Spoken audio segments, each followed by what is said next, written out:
एक बार राजा शुद्धोधन सिद्धार्थ को लेकर वार्षिकी खेत की जुताई के समारोह में गए थे।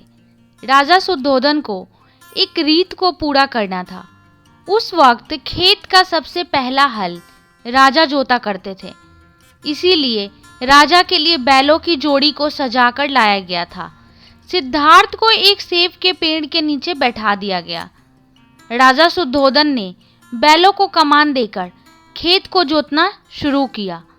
सभी लोग बहुत खुश हुए, लेकिन सिद्धार्थ की नज़र सिर्फ बैलों पर थी। सिद्धार्थ को बैलों का दुख साफ नजर आ रहा था। तब सिद्धार्थ ने मान लिया कि किसी भी तरह से एक वक्त में सभी खुश नहीं हो सकते हैं।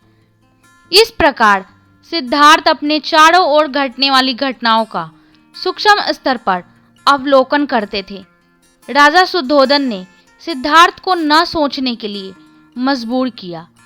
जब से राजा शुद्धोधन ने सिद्धार्थ को लेकर भविष्यवाणी सुनी, सिद्धार्थ को ऐसी जिंदगी दी जिसमें न तो वह ज़्यादा सोच सकता था, न ही अपने विचारों से भटक सकता था।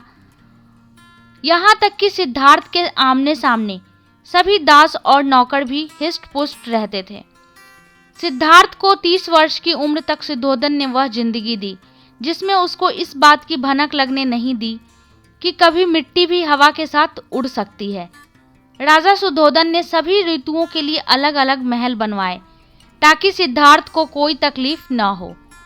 16 वर्ष की उम्र में उनका विवाह भी करवा दिया। इसके बाद सिद्धार्थ यशोधरा में खोए रहते थे और यह सब उनके 30 वर्ष की उम्र तक चलता रहा।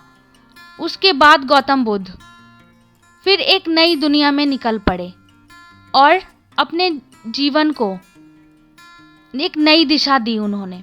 तो दोस्तों, 30 वर्ष की उम्र तक जो महात्मा बुद्ध थे वो बहुत ही ऐशों की ज़िंदगी जीते थे, लेकिन उन्हें यह नहीं पचा और वो अपने लिए कुछ और ही सोच रहे थे।